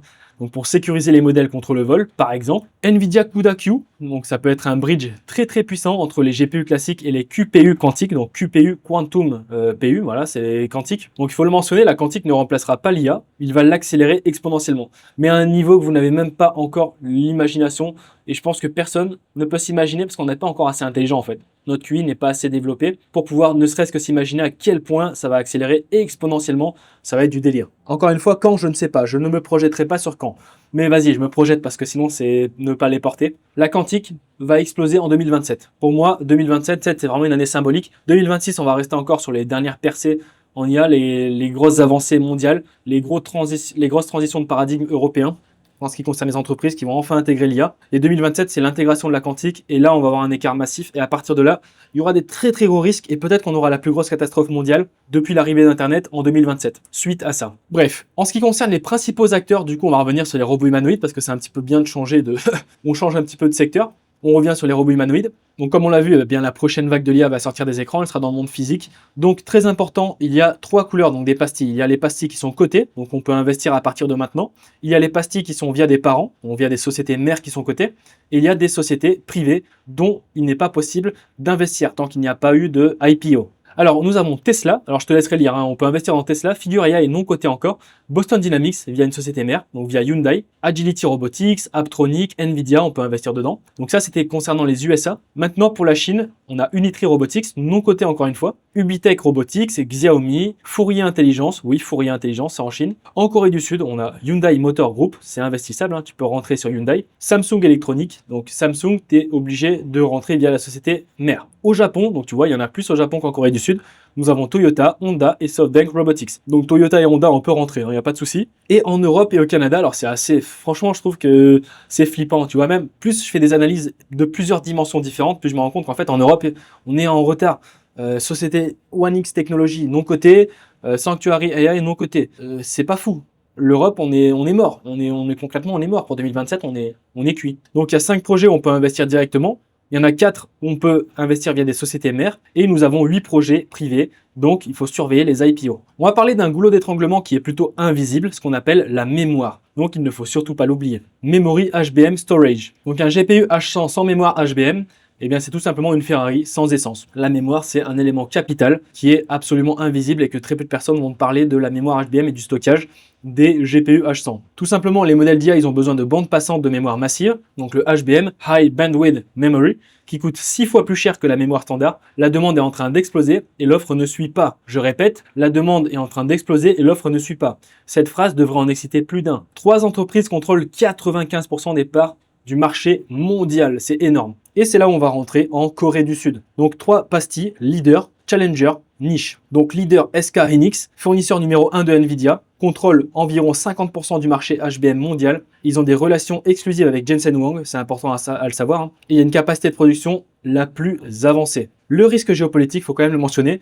eh bien c'est la Corée du Sud qui est à la proximité de la Corée du Nord. Ensuite, on a Micron Technology, donc sur le Nasdaq, tout simplement c'est MU. Ce sont les seuls fabricants HBM américains, donc de Boise et de Idaho, qui rattrapent SK Hynix. Donc l'avantage, c'est qu'il n'y a pas de risque géopolitique asiatique. Et c'est un fournisseur qualifié Nvidia. Et ensuite, nous avons Samsung Electronics. Donc tout le monde connaît Samsung et tout le monde connaît Electronics. C'est un mot qui s'appelle tout simplement électronique. Donc géant mémoire, mais en retard sur HBM. Problème de rendement HBM3. Ils essayent de se rattraper. Mais pour le coup, ça peut être intéressant pour diversifier. Donc bien sûr, c'est capital pour les smartphones, la fonderie et les écrans. Ensuite, on a le stockage. Donc le NAND et SSD entreprise. Western Digital, donc là tu vois on est plus américanisé et japonisé, donc leader HDD et SSD, entreprise. On a Seagate Technology, leader HDD haute capacité, et nous avons Kioxia. Donc je t'inviterai à faire pause si à chaque fois tu veux lire, parce que bien sûr, sinon on va pas lire mécanique, mais on n'est pas à l'école ici. Donc comparatif HBM, qui a acheté aujourd'hui? Eh bien, si on regarde les parts du marché concernant SK Hynix, ils ont quand même pas mal de parts du marché. Micron, voilà, peut-être que demain Samsung va sortir ou Micron va sortir un nouveau composant que SK Hynix n'a pas, et ils vont perdre énormément de parts de marché. Donc peut-être que si tu avais analysé bien entendu Micron et Samsung, tu serais rentré sur Micron ou Samsung Electronics, et en fait, suite à l'explosion que tu as anticipé avant tout le monde, eh bien, tu vas gagner un bon gros billet, c'est le cas de le dire. Bien sûr, chacun a des risques géopolitiques, sauf du coup, en l'occurrence Micron, donc c'est quand même intéressant. Peut-être qu'il y en a qui vont plus focus parce qu'ils ont mis un poids plus intéressant sur le fait qu'il n'y a pas de risque géopolitique, donc ça met un poids plus au-dessus pour investir. Bref, donc aujourd'hui, le verdict, eh bien, par rapport à Claude 4.5 Opus avec raisonnement, il détermine que le best pure play pour rentrer, c'est SK Hynix. Attention, je le répète, c'est pas pour vous dire investissez dans SK Hynix maintenant. Nous avons terminé la couche 1, on passe à la couche 2. Donc la couche 2, c'est le cloud et software. Donc toutes les puces qui sont construites par la couche 1, eh bien, elles sont assemblées en clusters massifs et elles sont louées à la demande. Et on va voir qui contrôle cette couche. Commençons par Microsoft, tout le monde le connaît. Donc Redmond, c'est aux États-Unis à Washington. Le CEO, c'est Satya Nadella, tout le monde l'a déjà vu. Capitalisation 3100 milliards de dollars. Numéro 2, Azure Mondial, donc juste derrière AWS, mais en croissance extrêmement rapide. Ils ont investi dans OpenAI, donc 13 milliards de dollars. Donc chaque API, ChatGPT, paie Microsoft, il faut quand même le mentionner. Et la récurrence, Copilot dans Office, GitHub, Windows, c'est une machine à cash. Il faut quand même le mentionner, depuis la sortie de ChatGPT, Microsoft a pris un 125%. 125%, c'est plus d'un fois deux. C'est pas si énorme par rapport à certaines autres sociétés mères, mais voilà, encore une fois, c'était rentré chez Microsoft bien avant. Donc c'était rentré, alors là, est-ce que ouais, c'est bon, je l'ai. C'était rentré en 2017. Là, c'est pas un 126% que tu aurais fait, c'est bien plus. Et en 2017, pour rentrer chez Microsoft, je pense qu'il y en a certains d'entre vous qui ont déjà investi en 2017 sur Microsoft. Et regardez, et là, c'est une exponentielle le truc. Ensuite, Amazon AWS, donc c'est le numéro 1 qu'on oublie, bien sûr. Encore une fois, aux États-Unis, le siège Seattle, Washington. Le CEO, c'est Andy Jassy et la capitalisation 2000 milliards de dollars. Donc AWS, c'est 32% du marché cloud mondial, numéro 1 incontesté actuellement. Tout le monde parle de Microsoft, OpenAI. Pendant ce temps, AWS, eh bien, ils hébergent Anthropic. Donc si tu utilises Claude, il y a de grandes chances que tu l'utilises si tu me connais sur cette chaîne. Eh bien, c'est grâce à AWS qu'ils l'hébergent. Ils ont des chips custom, donc Trainium et Inferentia. Et ils ont Bedrock, donc c'est une marketplace de modèles d'IA. Donc Amazon n'a pas besoin de gagner la course au LLM, ils sont déjà en place. Et eux, Amazon, AWS, ils vendent des pelles à tous les chercheurs d'or. Eh bien, leur moat, ça va être l'effet réseau et les coûts de migration énormes. Ils ont 20 ans d'avance, soit 10 ans à peu près, par rapport à une projection hypothétique de l'IA. Et si on regarde le graphique de Amazon depuis la sortie de ChatGPT, 181%, ils ont pris 181%, plus 181% depuis novembre 2022. Si on regarde la courbe, le graphique, effectivement, alors si on regarde, j'avais pas pris les dates ici, mais plutôt vers 2021, voilà, 2021, ils ont pris une sacrée chute. Et là, ChatGPT est sorti, boum, ils ont réexplosé. Ensuite, on parle de Google, donc l'inventeur qui rattrape, et qui rattrape fortement. Donc, aux États-Unis, Californie encore une fois, Mountain View, le CEO Sundar Pichai, capitalisation environ 2000 milliards. Le paradoxe, c'est que c'est eux qui ont inventé le Transformer en 2017, donc c'est l'architecture qui est derrière tous les LLM aujourd'hui presque, mais ils ont été dépassés commercialement par OpenAI. Donc ça, c'est vraiment très fort. Donc Google Cloud Platform, c'est le numéro 3 mondial, et surtout YouTube, Search, Android, eh bien, c'est des distributions à des milliards d'utilisateurs. Donc, le moat de Google, eh bien, c'est la data propriétaire massive, les TPU custom et le leadership en recherche. Et Google, si tu étais rentré chez Google le novembre 2022, donc en novembre 2022, voici la courbe, tu aurais fait un 257% à peu près. J'ai mis 250, mais ouais, à peu près 257% si tu revendais en cette fin de janvier 2026. Voilà, si tu revendais une part, bon, ça fait un sacré graphique, il est joli le graphique. Ensuite, on passe à Oracle. Donc, Oracle, c'est le comeback inattendu. Voilà, donc ça, c'est à Austin, dans le Texas. Donc le fondateur, c'est Larry Ellison. Et Larry Ellison, il a 80 ans, c'est toujours un chairman énorme. À son âge, franchement, c'est respectable.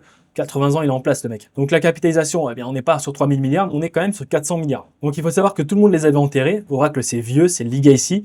Voilà. Et puis il y a OCI qui est arrivé, donc c'est Oracle Cloud Infrastructure, qui est devenu le secret le mieux gardé. Voilà, c'est un peu la recette du Coca-Cola, par exemple, avec des prix agressifs et une performance GPU. Et ils ont des deals massifs avec des startups d'IA qui ne peuvent pas payer AWS et Azure au prix régulier. Si tu étais rentré sur Oracle en novembre 2022, eh bien, alors là, je préfère te le dire, il y a eu une chute récente sur Oracle, je n'ai pas vraiment regardé pourquoi, mais tu aurais eu un 124%. Imagine, tu rentres à la sortie de ChatGPT public, donc novembre 2022, tu revends fin de janvier 2026, tu aurais quand même fait un 124%. Mais tu aurais pu faire un plus de 200% si tu avais revendu un peu plus tôt, en fin 2025. Allez, on passe à la couche 3, on commence à s'intéresser à l'énergie, donc c'est le goulot d'étranglement. Énergie nucléaire. Donc il faut bien savoir, tous ces serveurs qu'on utilise, on fait des prompts partout, mais on ne sait même pas ce qui se passe pour la plupart d'entre nous, c'est important de quand même comprendre. Eh bien, ça consomme une quantité obscène d'électricité. Et c'est le prochain grand problème de l'industrie IA. En premier, en nucléaire, nous avons Constellation Énergie. Donc nucléaire 24/7. C'est à Baltimore dans le Maryland aux États-Unis. Le CEO c'est Joseph Dominguez, donc capitalisation de 75 milliards. C'est le plus grand producteur d'énergie nucléaire aux USA actuellement. Pourquoi le nucléaire pour l'IA? Eh bien tout simplement parce qu'il y a une disponibilité qui est 24/7. C'est pas intermittent comme le solaire ou l'éolien, c'est du 24/7. Les data centers, ils ne peuvent pas s'arrêter la nuit. Imagine tu fais un prompt à ChatGPT la nuit, tu dis non désolé, il n'y a plus de nucléaire là, ils ont fermé. Reviens demain matin à 8h. Ça serait un peu chiant. Et les deals récents, eh bien, ils ont passé un deal récent avec un contrat de 20 ans avec Microsoft pour relancer 3 Mile Island. Donc Amazon et Google, bien sûr, avec des contrats nucléaires qui sont massifs. C'est le seul moyen de scaler l'IA sans détruire le réseau. Voilà, c'est important, il faut le savoir, le nucléaire. Si tu étais rentré en novembre 2022 sur Constellation Énergie, tu aurais fait un plus 231%. Donc il y a eu une chute récemment suite à l'énergie. Alors je n'ai pas la raison pour laquelle, je ne sais pas si c'est tout simplement un retracement ou si il y a eu quelque chose qui s'est passé concernant l'énergie, une news, ou si c'est tout simplement les annonces de Trump. Je sais, il y a le gold qui est en train d'exploser. Bref, c'est pas une vidéo où je vais te donner des conseils financiers purs et durs. Mais en l'occurrence, voilà, tu aurais quand même fait un plus 231%. On a un graphique assez intéressant. C'était assez rapide pour la couche 3. Maintenant, on passe à la couche 4. Et la couche 4, ce sont les data centers, l'infrastructure. Donc, les puces sont fabriquées, le cloud est là et l'énergie arrive. Maintenant, eh bien, il faut des bâtiments physiques pour assembler tout ça. Et c'est là où on rentre dans le jeu Vertiv. Donc eux, les spécialistes en refroidissement critique. Donc c'est à Westerville, encore une fois dans l'Ohio, États-Unis. Le CEO c'est Giordano Albertazzi. Une capitalisation à 45 milliards. Donc ils font le refroidissement et la gestion de l'alimentation des data centers. Un GPU H100, eh bien sûr, ça génère énormément de chaleur. Sans refroidissement efficace, eh bien tout va s'arrêter. Donc Vertiv, eux, ils vont fournir le système de cooling liquide qui permettent de densifier les serveurs et de les refroidir pour ne pas qu'ils chauffent et qu'ils meurent, qu'ils explosent. Donc la croissance carnet de commandes, c'est assez intéressant de le mentionner, mais c'est un plus 50% par an. Ils ne peuvent pas suivre la demande, il y a trop de demandes. Donc ça, c'est un exemple d'une machine qu'ils peuvent mettre en place pour le refroidissement, c'est colossal. Je le mentionne, si tu étais rentré en novembre 2022 chez Vertiv, tu aurais fait un plus 1566%. Et c'est là où c'est putain de brain fucked. Parce qu'il était là ton projet pépite, où tu aurais fait cette tête. 1566%. Si tu mettais 1000 balles, tu aurais 15 660 balles. Donc je te laisse imaginer un investisseur qui a un capital, un patrimoine, qui a vu le coup avant tout le monde, grâce, alors en l'occurrence avant, peut-être pas avec des modèles novembre 2022 comme ChatGPT 3.5, plutôt compliqué. Mais à l'heure actuelle, avec des modèles comme du multi-agent IA, avec des modèles comme Claude 4.5 Opus, je le dis bien, peut-être même Claude 5 quand tu verras cette vidéo, un investisseur qui a un coup à mettre, il aurait plutôt mis 10, 15, 20 000, peut-être même 100 000 euros. Donc tu ressors avec quoi? Plus 1566%. Regarde-moi cette courbe qui est terrifiante. Tu serais rentré au bottom, tu revends là, c'est énorme. Même si tu revends une part, tu vois, c'est magnifique. Ensuite, on va parler d'Equinix, c'est l'immobilier digital. Donc ça, on n'en parle pas beaucoup. Le siège à Redwood City en Californie. Donc le CEO, c'est une femme, c'est Adair Fox Martin. Je crois que c'est la première CEO femme. Non, il y en a deux dans cette vidéo. Il y en aura une autre après. Donc capitalisation à environ 85 milliards de dollars. Donc la structure, eh bien, c'est REIT, Real Estate Investment Trust, donc vulgarisation, l'investissement de confiance d'agences immobilières, enfin d'immobilier. Eux, ils ont plus de 260 data centers dans plus de 70 marchés. Donc c'est le plus grand opérateur de colocation au monde et ils sont obligés de distribuer 90% des profits en dividendes. Donc c'est tout simplement projet d'immobilier digital, sauf que contrairement à un immeuble classique, la demande, elle explose. Il y a une demande colossale. Donc ça, c'est leur boîte, c'est siège en 1990 d'ailleurs. Pour ceux qui sont nés en 1990, mettez un commentaire. Bon, si tu étais rentré sur Equinix, peut-être que c'est trop tôt, peut-être que la demande n'a pas assez explosé, peut-être qu'il y a vraiment pas encore assez de compréhension sur le marché, mais en l'occurrence, si tu étais rentré en novembre 2022 sur le projet, tu aurais fait un peu de 48%. Est-ce que pour l'instant, alors que j'ai sorti vraiment les leaders du marché, nous en avons un qui est en négatif. Il n'y en a pas un qui est en négatif, ils sont tous en positif. Ils ont tous des fonctions spécifiques en plus, ils sont tous complémentaires. Donc je te laisse imaginer si tu mets si tu fais une vraie analyse et que tu investis sur chacun de ces projets piliers, bah, tout aurait explosé. Tu aurais, je sais pas, tu avais un capital de 100 000 $ à mettre. Voilà, tu mets tes 100 000 $, bam, tu les investis intelligemment. En fait, tu aurais pu que être positif et que être dans le, comment dire, dans le vert. Ce n'est pas possible autrement. Ensuite, on va parler de Arista Network. Donc là, c'est tout simplement pour les autoroutes de données. Encore une fois, en Californie, à Santa Clara. La CEO, encore une femme, c'est Jay Shri Ulal. Donc capitalisation 120 milliards. Eux, ce qu'ils font, c'est des switches réseau de haute performance pour des data centers. Donc quand il y a des milliers de GPU qui doivent communiquer, eh bien c'est Arista qui va gérer le trafic. Donc tu vois, il y a des ultra spécialisations quand même très précises. Donc comme clients, ils ont Meta, Microsoft. comme plus gros client bien sûr, hein, je dis bien. La croissance elle est régulière, les marges sont excellentes et ils ont zéro dette. C'est important de le mentionner. Donc c'est le genre d'entreprise ennuyeuse qui surperforme. Si tu étais rentré sur Aristanet en novembre 2022, tu aurais fait un 406%. Donc l'entreprise ennuyeuse qui est hyper rentable. Est-ce que quelqu'un a déjà entendu parler de Arista Network? Je ne pense pas, mais tu aurais fait ton petit 400%, tu aurais fait une prise de profit à un pourcentage défini suivant ta stratégie. Et peut-être que dans un an, dans 2 ans, dans 5 ans, dans 10 ans, ce sera à 1500%, 3000%, je ne sais pas. Peut-être que ça va chuter complètement, peut-être que la quantique va tout révolutionner, je ne sais pas. Ensuite, on a encore les oubliés, donc ils fabriquent les serveurs. Donc les GPU Nvidia ne flottent pas dans l'air, bien sûr. Ils sont assemblés dans des serveurs physiques. Donc il y a Supermicro, SMCI à San Jose en Californie, encore une fois. Capitalisation de 30 milliards, ils fabriquent des serveurs optimisés GPU, partenaire privilégié d'NVIDIA. En 2023, ils ont fait une performance de plus de 300%, une croissance explosive mais quand même volatile, faut le mentionner. Dell Technologies, voilà, dans le Texas, 90 milliards, plus gros vendeur de serveurs entreprise, pivot agressif vers l'IA. Applied Materials Santa Clara, en Californie, donc c'est à Santa Clara du coup. 150 milliards de capitalisation, équipement de fabrication de plus, fournisseurs de TSMC, tu vois les fournisseurs de TSMC, Samsung et Intel. C'est pas sexy mais c'est indispensable. Sans ça, il y aura un gros problème. Et ces entreprises sont bien moins connues que Nvidia, mais c'est justement pour ça qu'elles ont encore du potentiel à donner. Donc la diversification, maintenant on va passer sur la partie diversification, c'est assez important. Donc là on va commencer à parler des ETF sur la stratégie Barbell, la stratégie de NNT, Nassim Nicolas Taleb. Donc si tu ne veux pas choisir des actions individuelles ou investir tout ton capital en une seule action, bien sûr tu veux antifragiliser tout ça, eh bien, tu as la stratégie Barbell de Nicolas Taleb, où tu vas investir dans une partie safe et diversifiée et une partie asymétrique, ou une partie qu'on pourrait dire brain fucked. Donc des parties vraiment où c'est à la limite du casino. Donc on va avoir 3 ETF vers l'infrastructure IA. Donc Vanex Semiconductor, SMH, iShares, donc là je vais peut-être te le mettre comme ça, iShares Semiconductor, SOX, et Invesco Nasdaq. Je t'invite à faire pause pour en lire plus. Je t'ai parlé de la stratégie Barbell de Nicolas Nassim Taleb, donc des fois je le fais à l'endroit à l'envers, on change un peu. Donc ça c'est une image qui est représentative de sa stratégie, mais je vais t'expliquer. Donc 80 à 90% de ton patrimoine, de ton portefeuille, de l'argent que tu veux mettre sur la table va être investi dans du safe et du diversifié, donc vendre des ETF, des blue chips, donc sans stress, vraiment tu vas investir intelligemment. Et 10 à 20% de ton portefeuille va être dans une asymétrie, je dis bien maximale, tu vois. Donc regarde l'image. Là, on est sur du solide, voilà, stable, cohérent, et entre 10 à 20% de ton patrimoine dans de l'hyper agressif, pas dans l'agressif, l'hyper agressif. Donc là, tu peux perdre ta mise, mais ton gain potentiel est de x10 à x100. Soit, si on fait pas un x10 minimum, c'est pas ce qu'on appelle hyper agressif, tu vois. Donc comment démarrer concrètement, une fois qu'on parle de Barbell? Donc maintenant, tu as compris la théorie, je t'ai préparé une exécution, parce que bien sûr, on essaie d'être le plus concret possible. Donc comment démarrer concrètement? Première étape, tu choisis ta plateforme d'investissement. Donc si tu es débutant, tu as Trade Republic. Si tu es pro, tu as Interactive Broker. Si tu es un middle, tu peux faire des gyros. Voilà, des gyros. Ensuite, quel type de compte? Tu as les comptes PEA, les comptes CTO.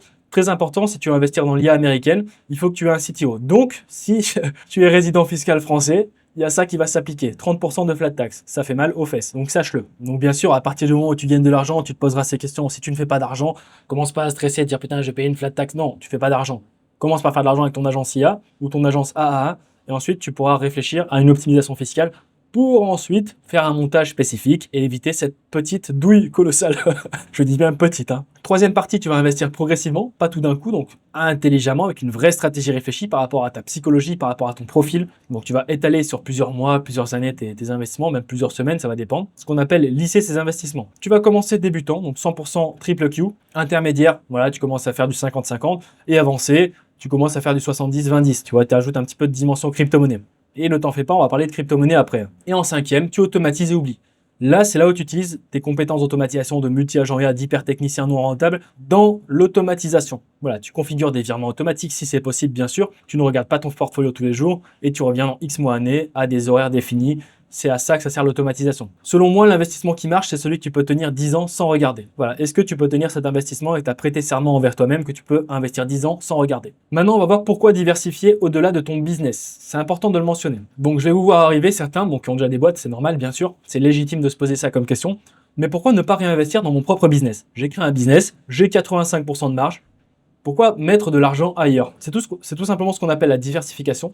Donc, tu dépends déjà à 100% de ton business. S'il y a disrupte ton modèle demain, tu perds tout. Alors qu'investir dans l'infrastructure IA, eh bien, c'est un edge, donc c'est un pont contre ce risque. Au niveau des rendements décroissants, à un moment donné, 10 000 euros de plus dans ton business ne produit pas 10 fois 10x, donc ça va pas faire 1 fois 10. Mais 10 000 euros en SMH peut faire x3 en 5 ans sans effort. Attention, cette phrase est pas à prendre à la légère. Faut raisonner. Ça veut pas dire que tu prends tes 10 000 balles et tu les fous sur SMH. Non, réfléchis aussi. Ensuite, en troisième, revenu passif. Ton business demande du temps. Bien sûr, projection court, moyen, long terme, de moins en moins ton temps, parce que tu l'automatises, tu es plus intelligent. Par contre, ton portefeuille va travailler pendant que tu dors. Donc, coucou Robert Kiyosaki.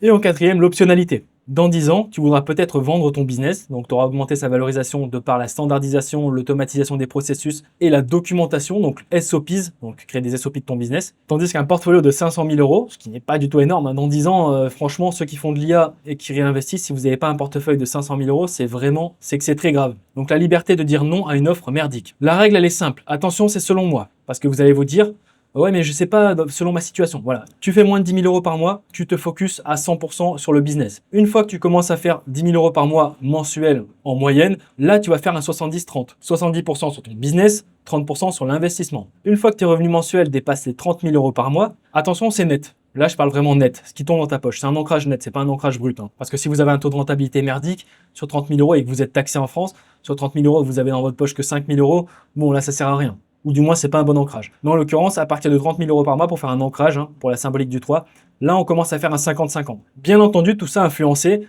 par l'exponentiel des outils IA, de l'avancée des IA, où on travaille de moins en moins, où on gagne de plus en plus, quand on est vraiment avant-gardiste sur son marché de l'IA, de l'automatisation, de la projection de l'intelligence en exponentielle. Allez, on va commencer un petit peu à réfléchir ces 3 scénarios de 3 mondes différents, ok?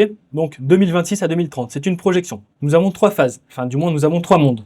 Le monde bull, le monde base et le monde bear. Donc, qui va survivre dans chaque scénario? Donc, première hypothèse, le bull case, l'explosion de l'IA continue. Donc, l'hypothèse, voilà, CAPEX hyperscaler plus 30% par an. Donc, la demande des GPU est insatiable, elle va exploser. L'AGI va progresser et va accélérer tout simplement.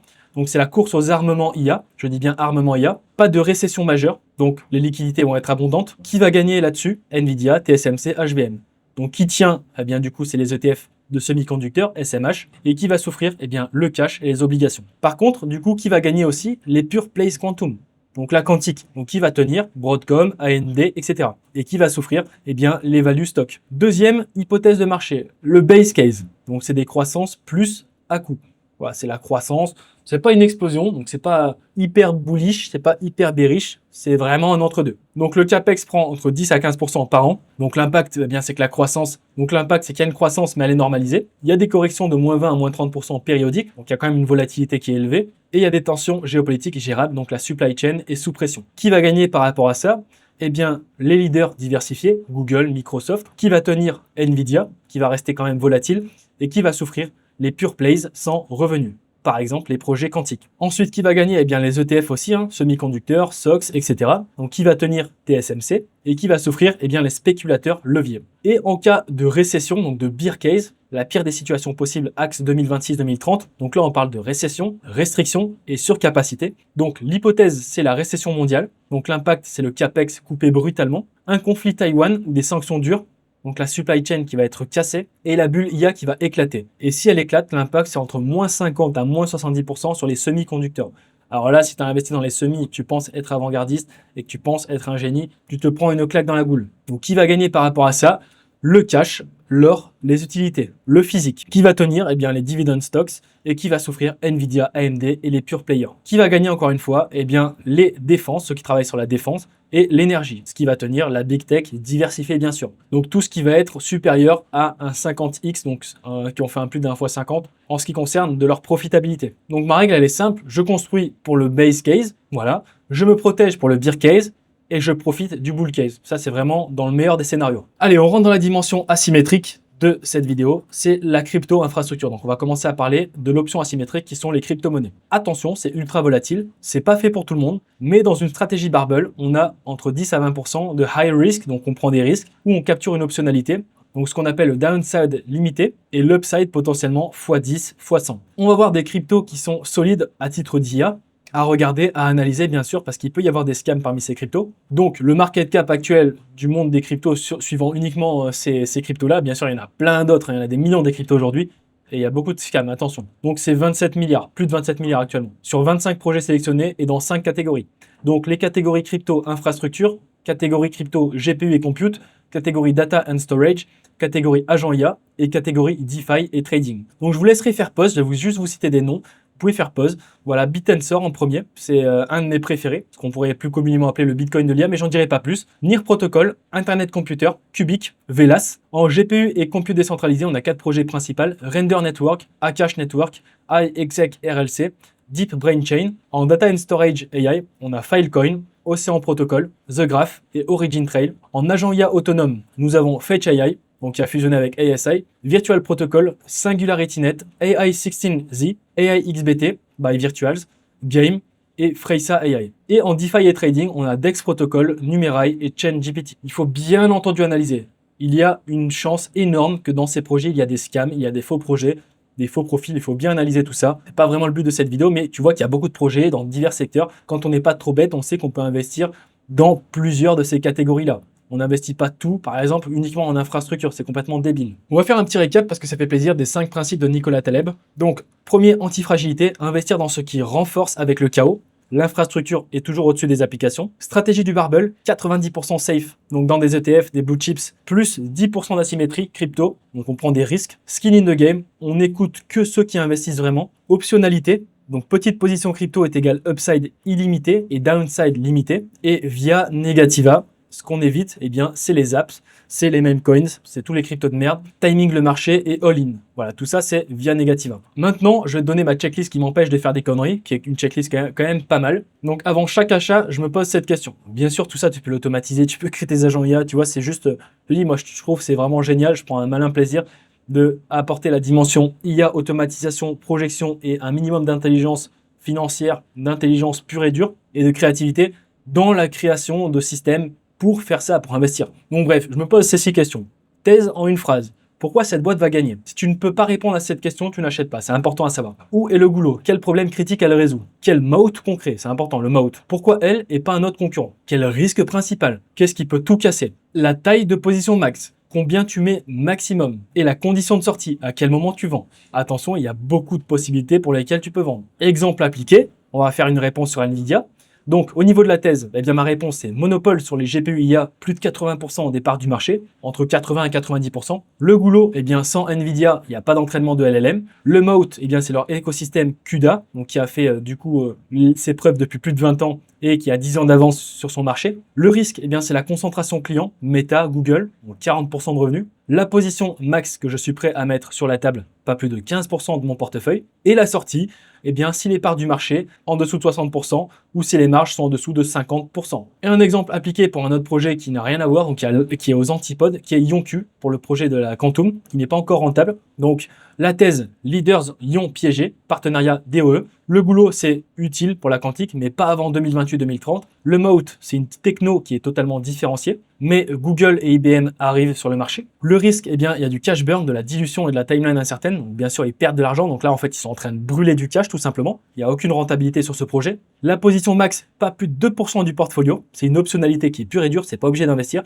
Et la sortie, eh bien, je sors de ce projet si la roadmap, elle est retardée de plus de 2 ans ou s'il y a une nouvelle dilution de plus de 20%, par exemple. Donc, la règle d'or que je pourrais dire, c'est si tu ne peux pas remplir cette checklist en 30 minutes, tu n'as pas fait tes devoirs, reviens quand c'est fait. Donc voilà, j'en ai fini avec cette vidéo et je voulais vraiment vous dire, dans 10 ans, j'espère que vous serez un alien. En tout cas, les aliens seront au-dessus des clowns. Ne soyez pas un clown, soyez un alien. Certains vont regretter de ne pas avoir agi. D'autres seront contents d'avoir compris et appliqué la carte avant tout le monde. Et maintenant, je t'ai donné la carte concrète en ce 28 janvier 2026, lorsque cette vidéo est tournée. Et c'est à toi de décider quoi en faire. J'espère que ça t'a plu. N'hésite pas à liker, partager et t'abonner. Cette vidéo, tu ne la verras nulle part ailleurs, peut-être après que je l'ai faite, mais jamais avant. C'est totalement impossible, je t'invite à rechercher si tu veux. Donc sache-le, il y a une valeur qui est extrêmement puissante, colossale. J'apporte de nouvelles dimensions sur le marché mondial de l'IA et ça ferait super plaisir que tu me soutiennes. On se retrouve très vite, c'était Mayday pour une prochaine